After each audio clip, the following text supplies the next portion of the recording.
welcome to this episode of True Crime Time for Wednesday, June the 4th, and I'm Woody Overton. I'm Cindy Overton. Back at it. Crime time. News time. True crime time. Daily news, like the charts. News stories. How about it? Yes. Right, plenty of them. 4th of June, 2 days away from D-Day. I'll do something special on that. Okay.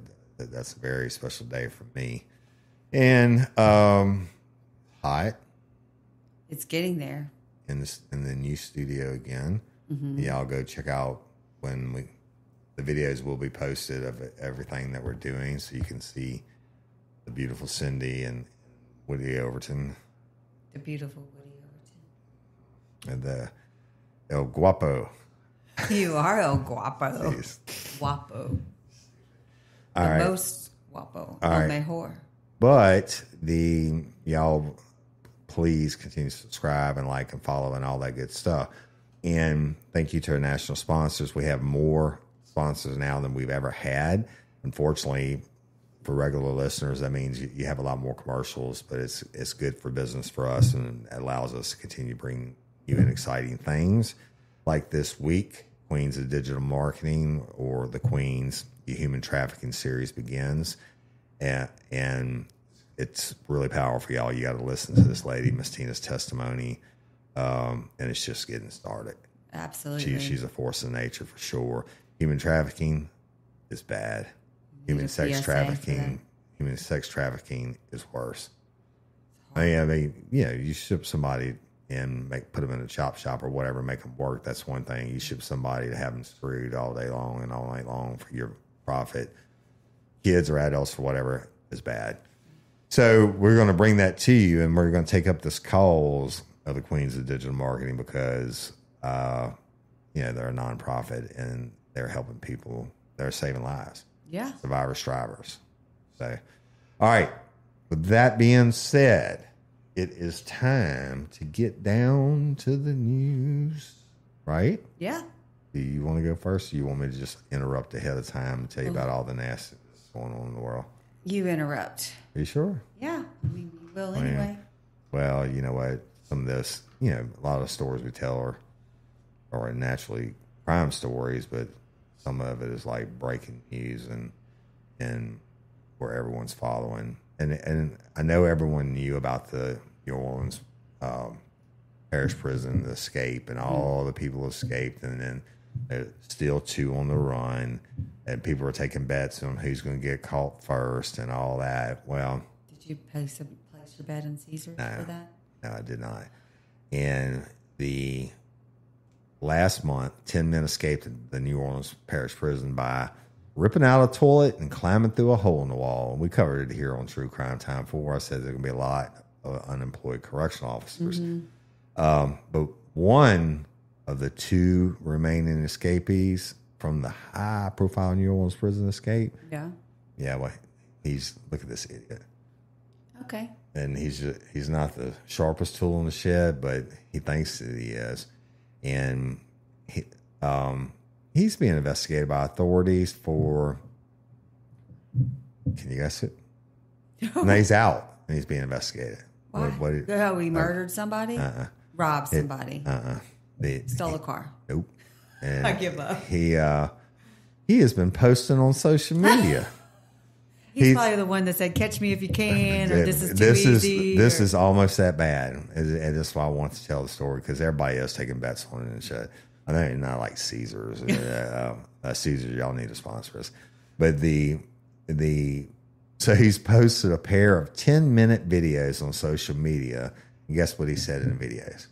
Catch me if you can. Nope. I don't know. He said he was let out of jail. Oh, okay. He said he was let out of jail alongside 9 other men that he did not commit the crimes he had been serving time for in prison. Well, that's a standard thing. I quote, he says, I broke out. I didn't break out. I was let out. And he identifies himself as Massey. Through a hole in the wall. And he can't run forever. I mean, he's got all these face tats, whatever, right? And they definitely know it's him because the face tats he have are very unique. I can't even tell what they are. It's like a chess piece, the king from a chess piece, and a couple of rooks or something below it, or underneath each eye. I wonder if he plays chess.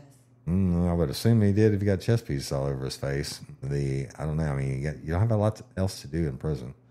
So, anyway, he said, the reason why I left the jail is because these people are trying to give me a life sentence and both perish for something I did not do.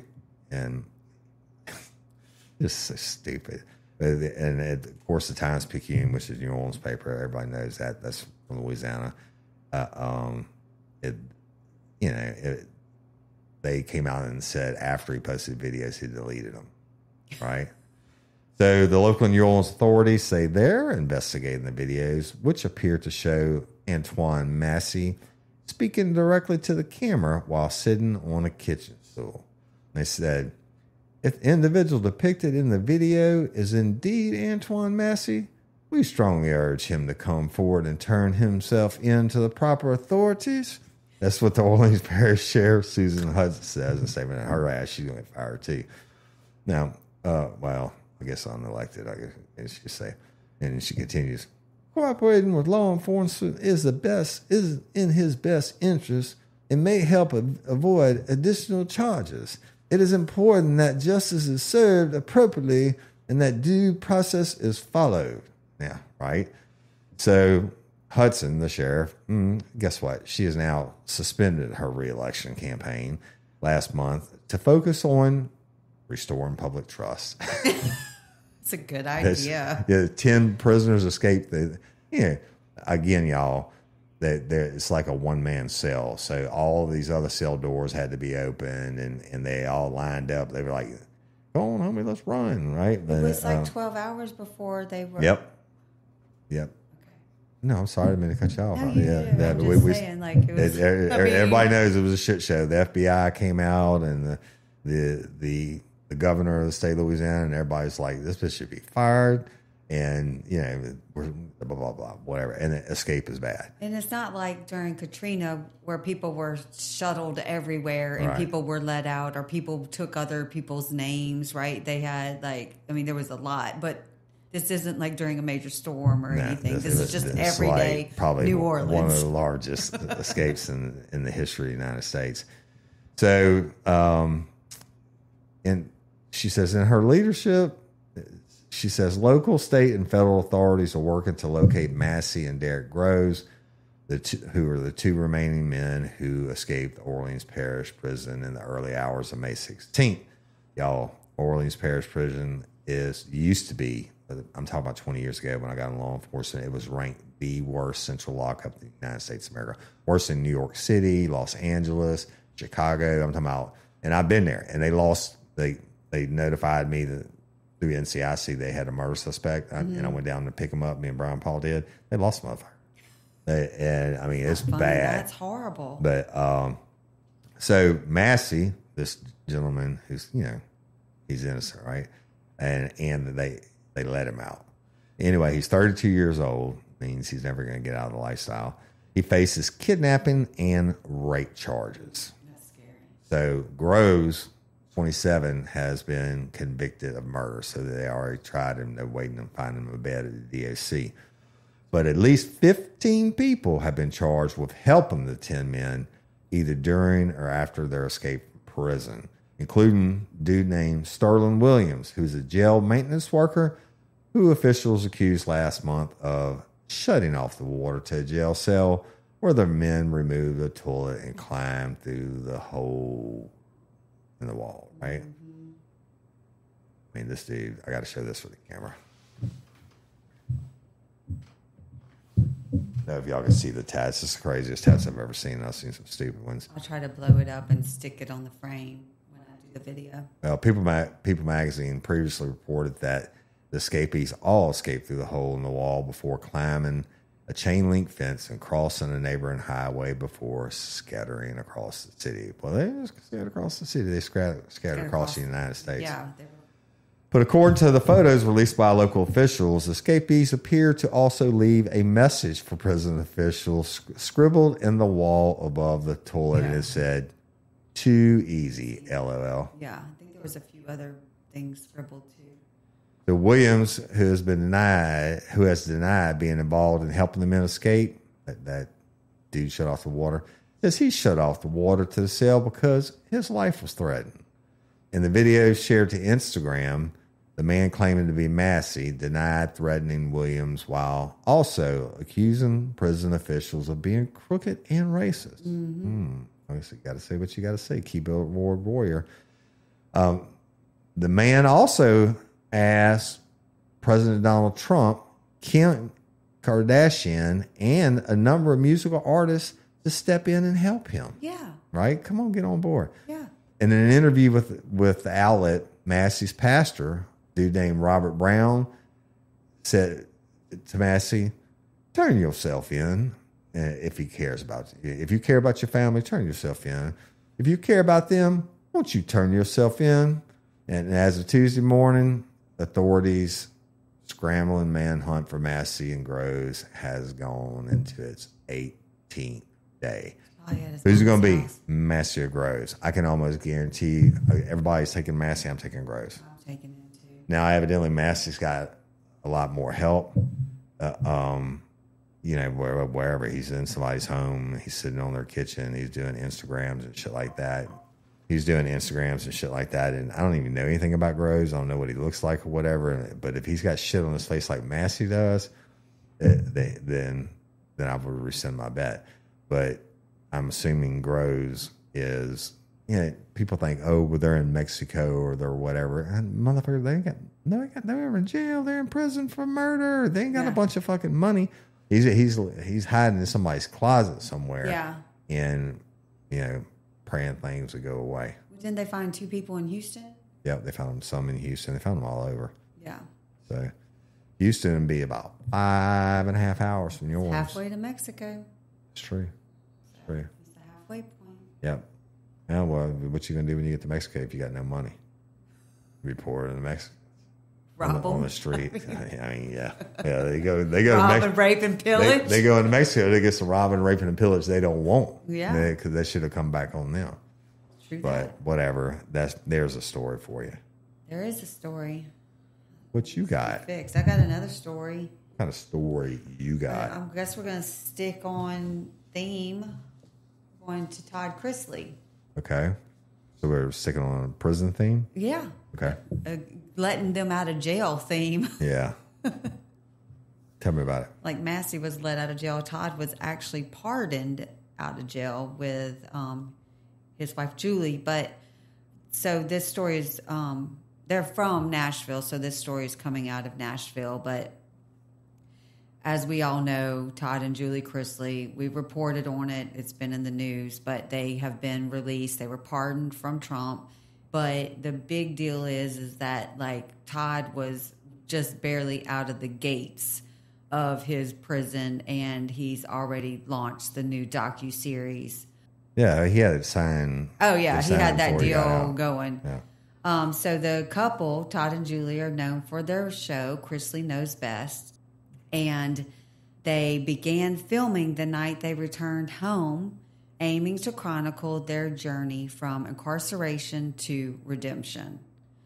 So in 2022, just for a little bit of backstory, the Chrisleys... Martha Stewart did that shit. She got out and had a show. She's done better than ever. Yeah. I mean, she's got street cred now. Yeah, right. I'm not joking. Her literal best friend is Snoop. Yeah, I know, right? So they were convicted. Todd and Julie were convicted on multiple counts, including bank fraud, tax evasion, and conspiracy, resulting in a combined 19-year sentence. Julie's sentence was less than Todd's. But they began serving their terms in January of 2023. Todd was in Pensacola, Florida, and Julie was in Lexington, Kentucky. And as we all know, on May 27th, President Trump granted them full pardons. Skipping through, to talk about the filming, Todd did a news conference, a press conference the night that he got out. And he said, we started filming literally the night that we got home. He stated their daughter, Savannah Chrisley, who's 27, I've seen her since she was like 12 years old, a little bratty teenager. As soon as you get done about her, I got something to say about it. Okay. Added that the series will provide an intimate look into their family's experiences during the legal ordeal, including the emotional reunion between Todd and Julie after 2 years apart. Okay. Yeah. Well, people watch Tiger King, they'll watch anything, but let me tell you about... Oh, yeah, I wasn't done, but okay. Oh, no, go ahead. I got something to say specifically about the daughter that you don't know. Okay. Yeah. So, the docuseries is scheduled to be aired on Lifetime, and it's not going to be like Chrisley Knows Best was. It's very lighthearted. It's going to be whatever. But if everyone notices, I'm not going to go off my story anymore, but basically there have been just one little paparazzi shot of Julie. She hasn't done any interviews or anything like that. The paparazzi shot shows her with like brown hair, with her gray, like all of that. And I did see that on the news. She chose because right before they went to jail, they legally adopted their granddaughter to raise as their daughter. And since they've been in jail, Savannah has been raising Grayson, which is the younger son that they had. I think Grayson just turned 19, and then their granddaughter. So Savannah took on that role. And so Julie has chosen, instead of being involved in all of the press, she stayed at home, to be with the kids. Cool for her. Now, let me ask you a question. Mom and Dad are both in prison. Yeah. Hold on one second.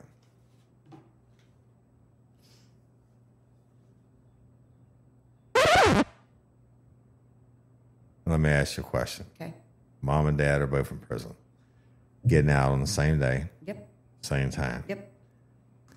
How do you choose, if you are Savannah Chrisley, how do you choose which parents you're going to pick up from prison? The one that's closest to me, probably. I know you and Sophia and be like, oh, aren't I your favorite? I mean, like, I think Mom would be pissed, like, for life. Look, you wouldn't have picked him up for prison probably just because he already signed a news deal. But no, I'm just teasing. But let me tell you about you what. I think that she went to Todd because Savannah had a lot to say and Todd had a lot to say, and Julie didn't want any of the media on her. So them going to Todd pulled media to him and off of Julie, is my opinion. Okay. So let me tell you about Savannah Chrisley. Now, since her parents' release, she is doubling down in response to accusations that she banged somebody to get her parents released. Mm-hmm. Sexual intercourse. Mm-hmm. That's what the rule is, to get her parents fully pardoned, not just released. They're not on parole and shit. Well, she's got a powerful P word if that's what. Well, let me tell you about it. I don't believe that. Let me tell you about it.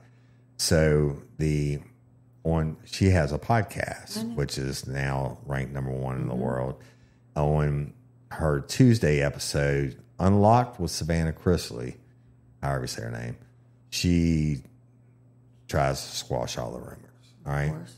She said, one thing that I did want to address are the accusations that the presidential pardon only happened because I bought it or I slept with someone. Both claims are laughable. I wish you could see my bank account, number 1.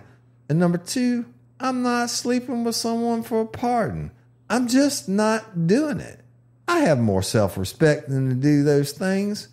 Well, as we know, they got out after the pardon.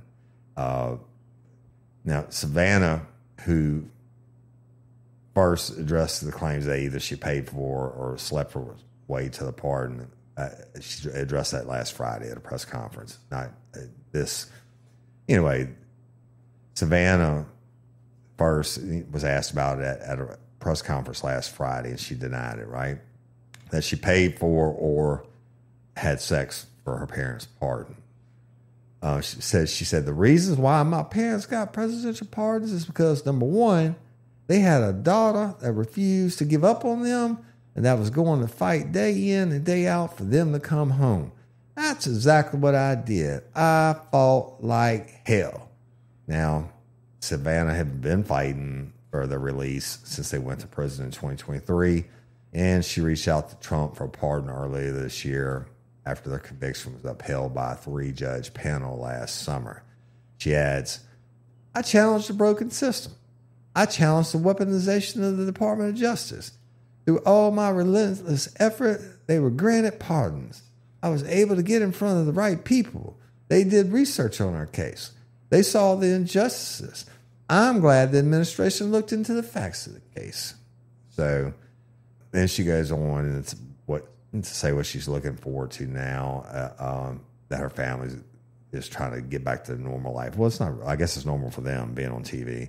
She said, I just can't wait for what's to come. Trips, family moments, and to make up for lost times. Obviously, it's going to take us a little while to get back to normal life. Then that press conference was in Nashville, as you know, where they live. She said, so that's all I got to say about that. Who's she supposed to have sex with? Yeah, that's what I don't understand. I mean, Chase, her brother that's very close to her in age, he was very involved in this process too. He's not being accused of having sex with someone. She didn't have sex with him, did she? With her brother? Maybe so. Who knows? Maybe. They're accusing them of everything. I know. That's horrible. That just because a young woman chooses to fight for her parents, she's accused of having sex with someone of power to get a pardon. Yeah. I think they should broaden a little bit more to the accusation than just money or sex. It should be like sex for money and a pardon, and here's a video. I mean, if it was fucking P. Diddy, it'd be all over.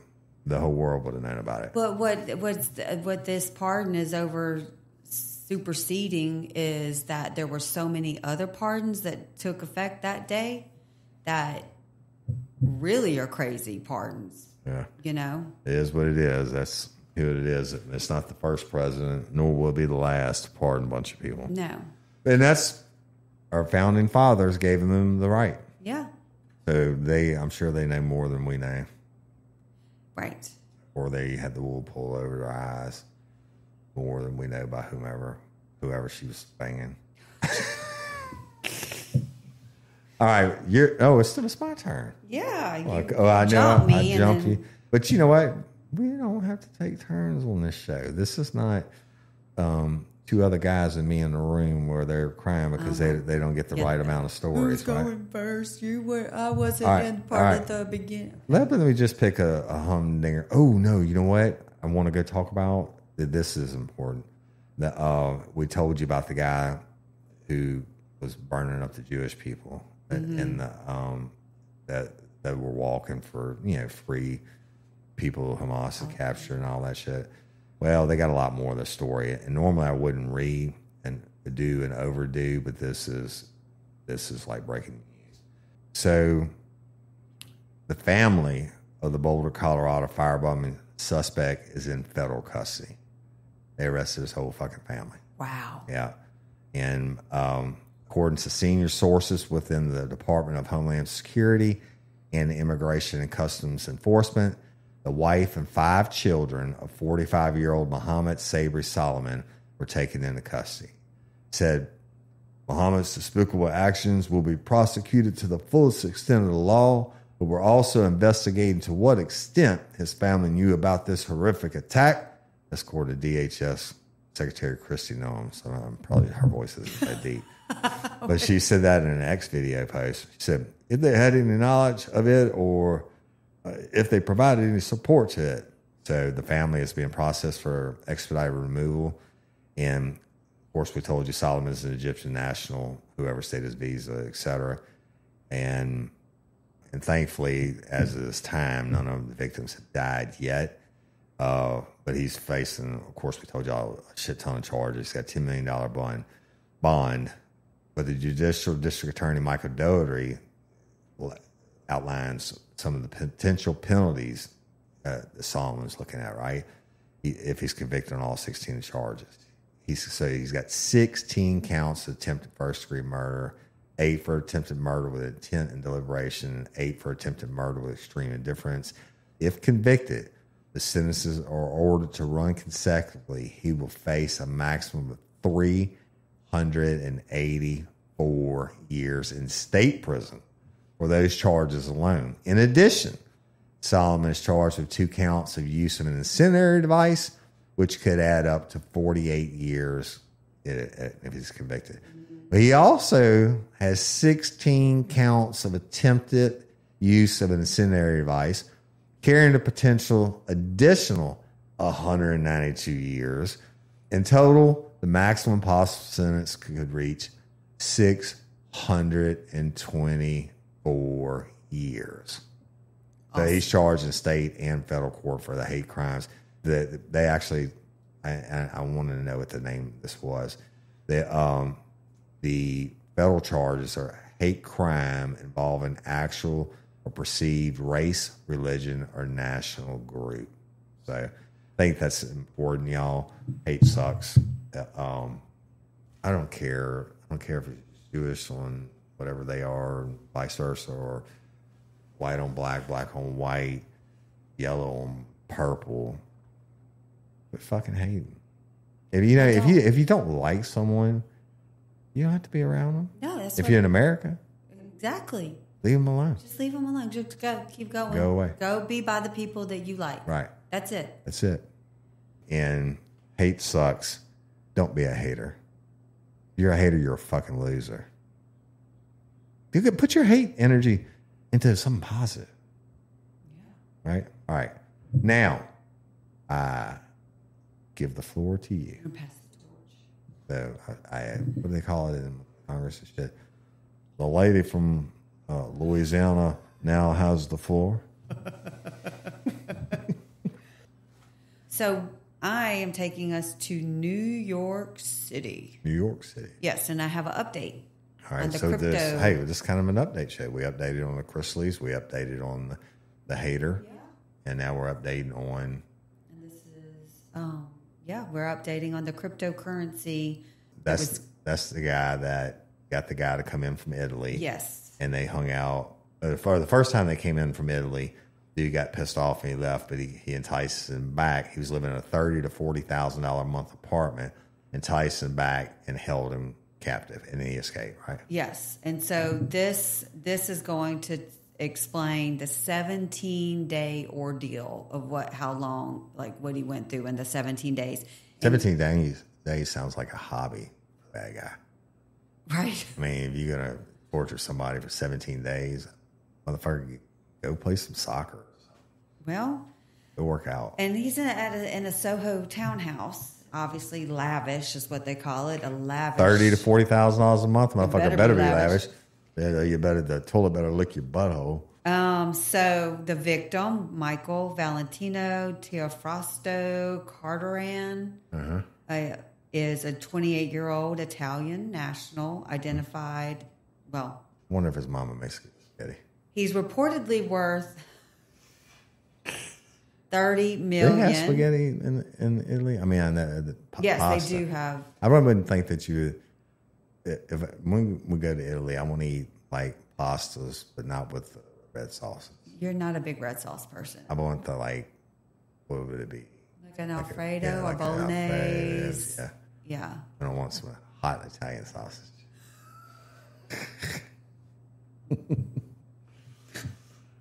This guy that has the townhouse might have got some hot Italian sausage. I've got a hot Italian sausage sitting in front of me, although you're more German, but you got some Sicilian in you. All right, you got me back. All right. Okay. He was, as we know, lured to New York under the pretense of reclaiming stolen Bitcoin. And upon arrival on May 6th, he was taken into the 8-bedroom townhouse on Prince Street, where the nightmare began. The accused, his name is John Waltz, or their names are John Waltz and William Duplessis. Okay. And John is dubbed the Crypto King of Kentucky. There you go. And William is a fellow cryptocurrency investor, and they are the masterminds behind this scheme. All right. They were both arrested on Waltz was arrested on May 23rd, and Duplessis surrendered on May 27th. But these are the things that happened. These are the abuses. Yes, this is what inquiring minds want to know. What did the guy from Italy get subjected to? He was stripped of his passport. Okay. And electronic wait, devices. stop. You go to any foreign country, and like in Europe and shit, you check in your hotel, they take your passport. Okay. So I'm not really calling that a crime. I'm just... I'm not making light. I'm just telling you what I'm thinking. Bound by wrist and beaten. Okay, that doesn't sound good. Electrocuted with wires. That really doesn't sound good. Pistol whipped. That is definitely not good. And threatened with a gun. Well, I think that's kind of the same thing. Right. Cut on the leg with a saw. Okay, not good. Forced to smoke crack cocaine. That might have dulled some of the pain. I'd hate to be tied up, forced to be on crack. Suck that, what do you call it? Plastic. Yeah. Urinated on by his captors. Not good. Hung over a Some people like to go in 5-story showers. staircase, threatening to drop him. They were just having a fucking grand old time with this cat. And they put an AirTag tracking device around his neck with threats that they would find him if he escaped. I'm pretty fucking sure that you put an AirTag around my neck and I escape, I can rip that bitch off. I mean, Yeah. so as you reported that they actually documented this torture in Polaroid photos. Yeah, dumbass king of crypto be going to federal prison. And so some of the Polaroids showed the firearm pointed at his head. And they also the authorities found the saw, crack cocaine, chicken wire, body armor, night vision goggles, ballistic helmets, and ammunition in the townhouse. Motherfuckers in. So this is how he escaped. All right, tell me. He managed to convince his captors that and we know this because when you got involved in cryptocurrency and Bitcoin, you had to go through a password to another password to get to a password. Tours. Right. Yeah. On your browsers and shit like that. So he convinced the captors that his Bitcoin password was on his laptop. So when Waltz left to retrieve the device, Carteran seized the opportunity to escape. Fleeing the townhouse barefoot and bloodied, he flagged down a traffic enforcement officer, which led to the arrest of Waltz later that day. So both Waltz and Duplessis have been charged with kidnapping, assault, unlawful imprisonment, and criminal possession of a weapon. And Waltz has been denied bail, and with the prosecutors citing his substantial resources and potential Fuck flight yeah, risk. I don't understand them dudes. Like, they turn yourself in. Fuck you. I'm paying $40,000 a month rent. I can mine Bitcoin, and y'all, that's what they call it. These people actually mine Bitcoin. It takes a whole bunch of computers shit. They mine whatever the Ethernet or however it works. They mine, they get it, and they sell it on the market. So Duplessis was also And held. you could do that in fucking China or somewhere that can't extradite you. So we'll get another update because their next court appearance is June 11th.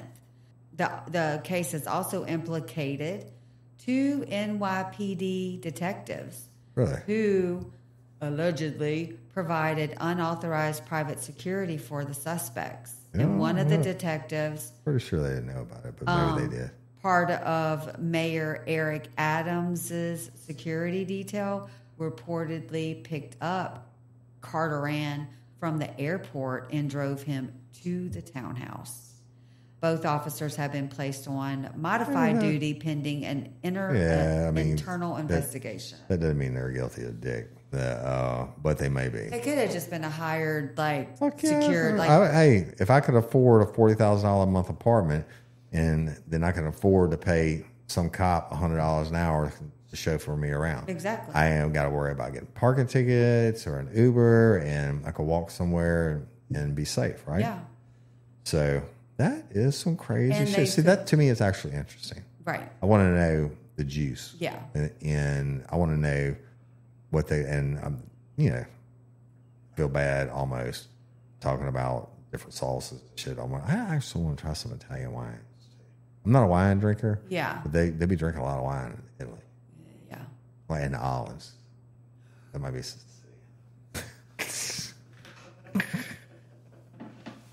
All right. Well, there you have it. And I don't know. That's a lot of days to be fucking. 17 days. That's a lot of days to be in a bad place with bad people. All right.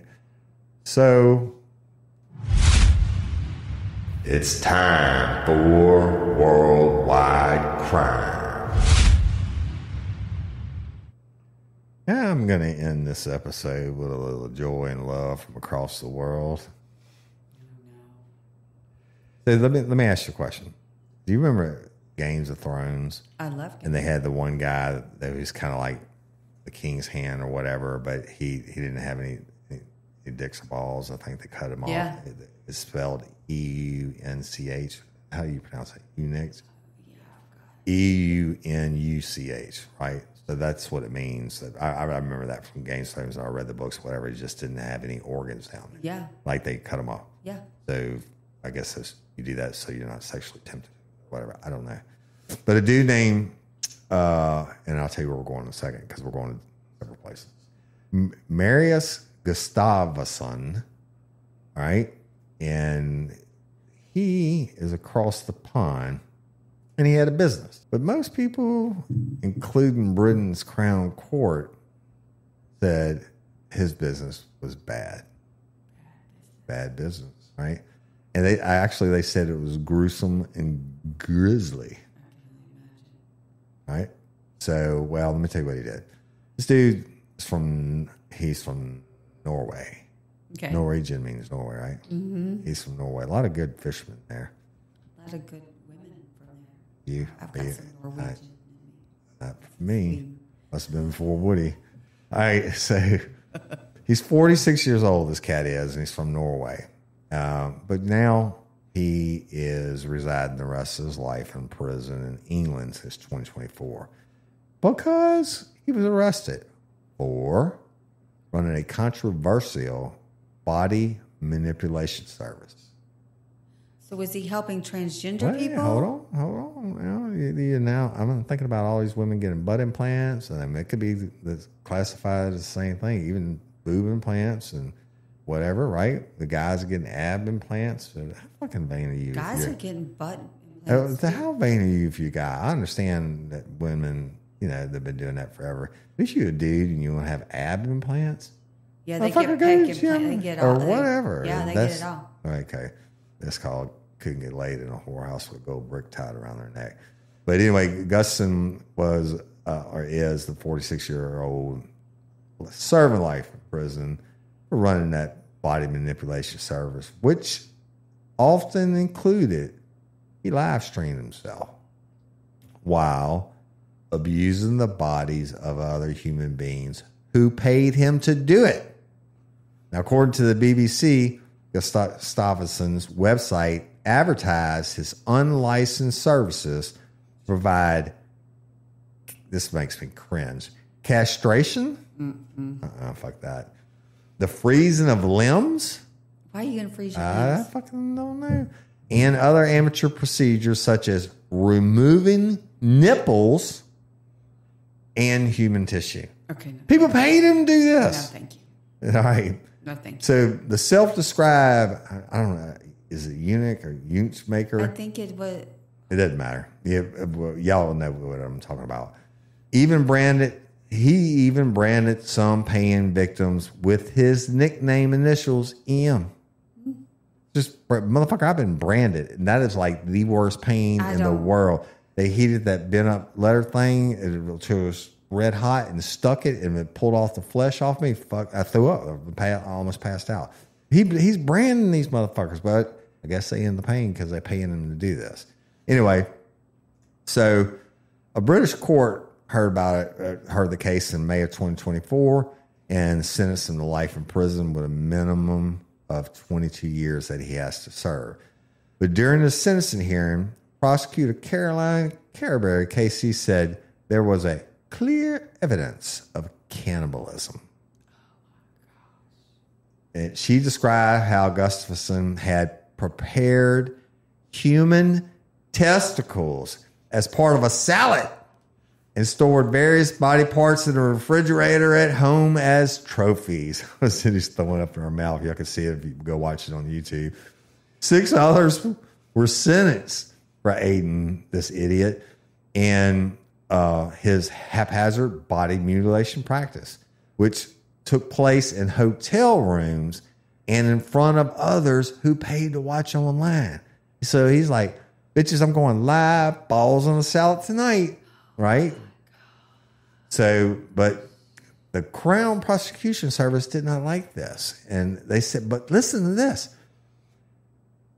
They said almost 20,000 people subscribed and paid to watch as Gustafsson mutilated his customers without any proper medical training or oversight, sometimes using kitchen knives and tools meant for animals.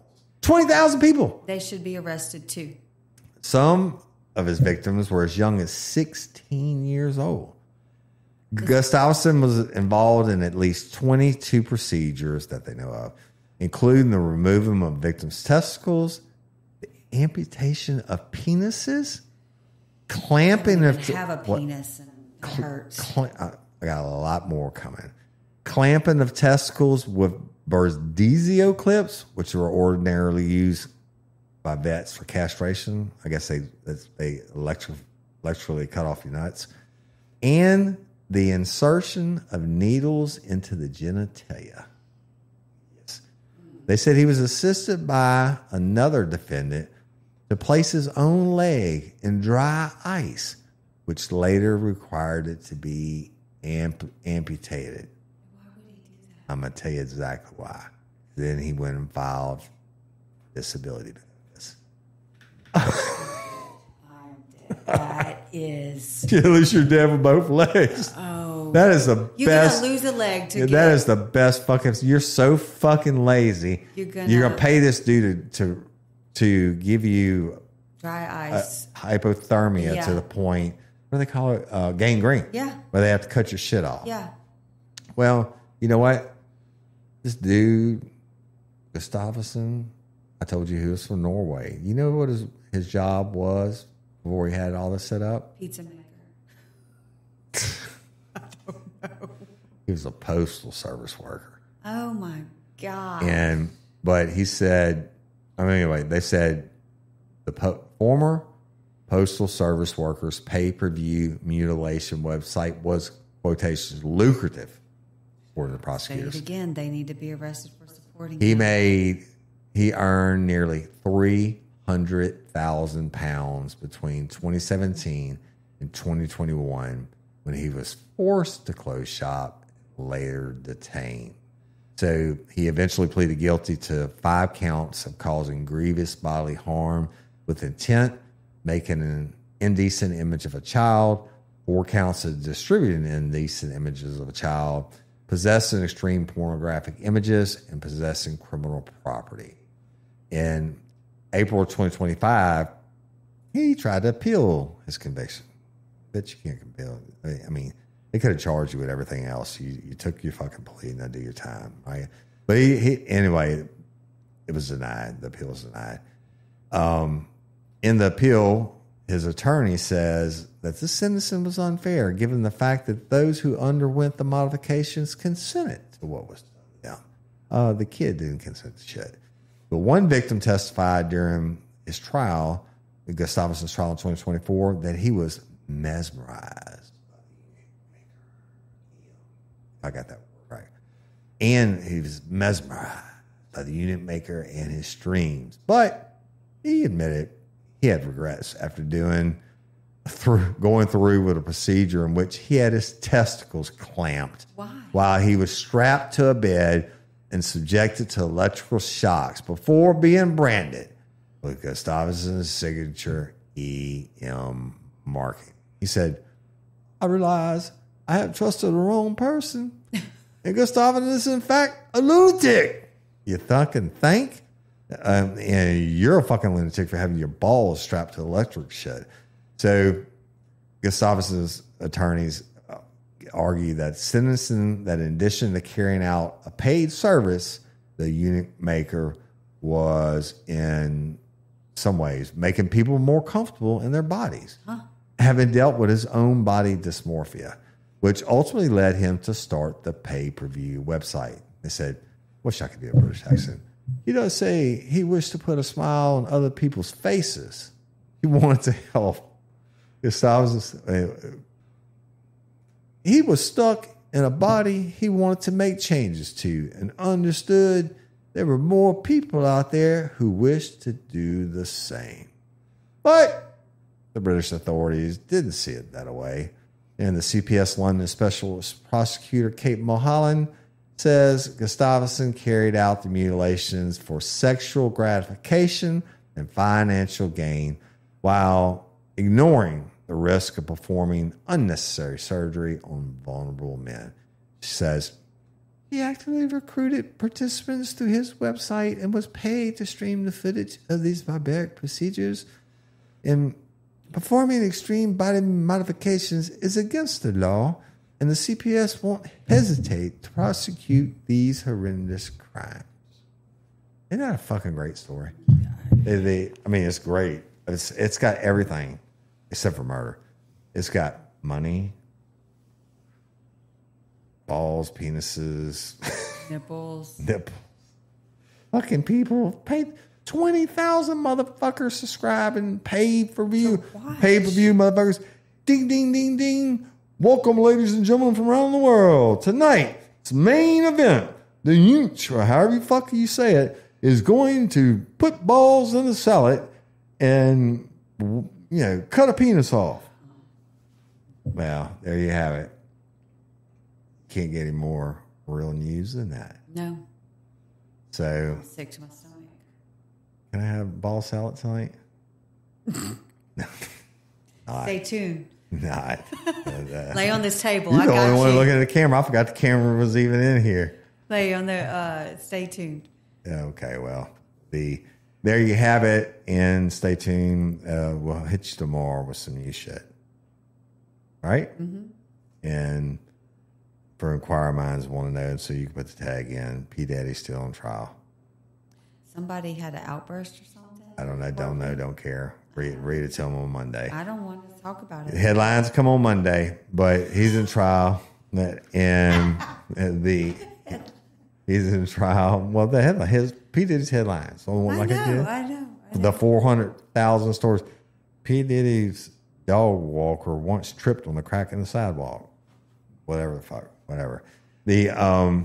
Y'all, please continue to subscribe and like and share. We are continuing to bring it to you. Catch Real Life, Real Crimes, Human Sex Trafficking Series, Queens of Digital Marketing, airing this week. And we're recording this weekend the hashtag Justice for young ladies driving like 4 hours to the studio to begin the war that's coming. Yes. And we need every life for that. Yes. So it's got, every one of these stories is different. Courtney's is different than Mary Pouchot's. Mary Pouchot's is different than Miss Barbara Blunt's. Miss Barbara Blunt's is different than Haley's. And y'all, as always, hashtag Justice for Haley. That's a work in progress. We can't do any more than we've done. Other, you can keep giving attaboys while they're investigating it. And Miss Barbara Blunt, please call in your tips every day. I'm actually recording with Sheriff Jason R. next week on her case. Yes. So love and appreciate each and every one of y'all. And I'm Woody Overton. I'm Cindy Overton. Host and hostess of True Crime Time for Wednesday, June the 4th. I'll let you later. Peace.